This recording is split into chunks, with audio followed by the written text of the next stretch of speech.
نحمده ونصلي على رسوله الكريم اما بعد. حاضرین گرامی، میں آپ حضرات کے سامنے جنگ آزادی کے تعلق سے چند باتیں کرنا چاہوں گا.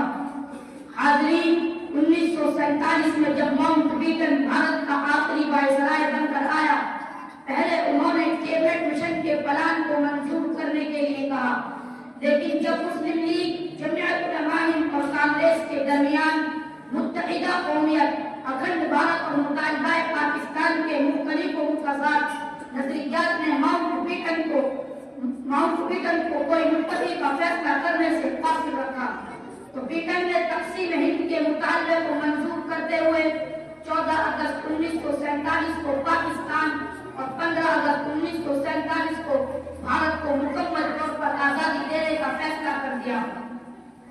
جمعیت علماء ہند نے ہندوستان کی آزادی کا خیر مقدم کیا، لیکن تقسیم ہند کے زخموں کو کبھی بھلا نہ سکی. حاضرین، اس کے بعد بھارتیوں نے اپنا دستور مرتب کیا، جس کی تکمیل کے بعد 26 جنوری 1950 سے اسے نافذ عمل کر دیا، اور اسی تاریخ سے ہم اس تاریخ کو جشن جمہوریہ مناتے ہیں. بہرحال، ملک کی آزادی کے بعد کچھ دنوں تک 1935 میں انگریزوں کے بنائے آئین کے مطابق ہی ملک کا نظام چلتا رہا، لیکن جلد ہی ہمارے عظیم قومی رہنماؤں اور لیڈران نے ڈاکٹر بھیم راؤ امبیڈکر بابا صاحب کی قیادت میں ایک قانون ساز کمیٹی بنائی. 9 دسمبر 1947 سے کام کا آغاز ہوا. دستور ساز اسمبلی نے 2 سال 11 مہینے 18 دن میں آئین مرتب کیا. 26 نومبر 1949 دستور ساز اسمبلی کے صدر ڈاکٹر راجندر پرساد کو آئین کی کاپی دستیاب کرائی گئی.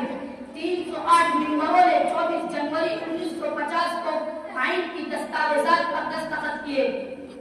26 جنوری 1950 کو ملک کی دستور کا نفاذ عمل میں آیا. اس طرح ہمارا ملک 26 جنوری 1950 کو صبح 10:18 پر ایک جمہوری سیکولر اور ڈیموکریٹک اسٹیٹ بنا.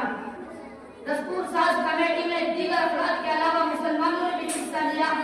ان میں مولانا ابوالکلام آزاد اور مولانا حفظ الرحمان سیوہاروی، بیرسٹر آصف علی خان، عبدالغفار خان